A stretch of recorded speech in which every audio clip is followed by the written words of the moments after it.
I crave the new in my garden. New color, new scent, new growth habit. Today let's talk common annuals in 3 very unusual permutations. I'm Gardener Coo and let's get into some flowers.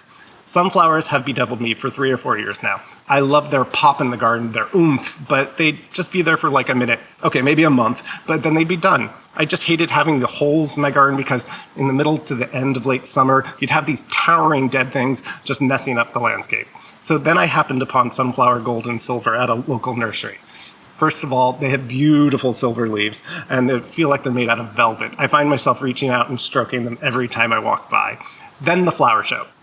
Yes, they have smaller flowers, but they make up for that with quantity and duration. These flowers bloom for months, getting you smack dab into the middle of fall.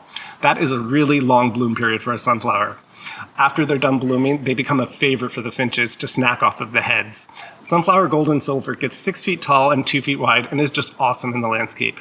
You can find seeds for this sunflower from Select Seeds.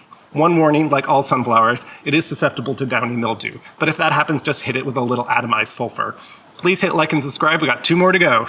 So here I am with my old lady Freya, and now introducing you to the next one. This viola is just so unusual, really unique in coloration and striping. Here is Viola Tiger Laeta. She stays petite, coming in at 4 to 6 inches, and likes to grow in the cool times of year, meaning spring and fall. Seeing as I live in heat zone 2, where we also don't get any freezes, I can grow her year round. You want to give her almost any soil, but you do want to keep her well watered and give her part to full sun. Viola Tiger Laeta makes a fabulous addition to a salad. The flowers kind of taste like peas, or it makes a really sophisticated cocktail garnish. You can find the seeds for her at Baker Creek Seeds. Now this one is a new find for me this year, and I couldn't be more excited. I adore this petunia. It's an old variety that for some reason has inexplicably fallen out of favor. I used to have to deadhead these petunias at my job at the nursery, and it looked and felt like grabbing old slimy condoms. Meet the Old-Fashioned Climbing Petunia. This petunia comes in purple, white, and pastel shades in between, and she gets large. I mean large for a petunia. She gets 3 to 5 feet tall and likes full sun and regular water.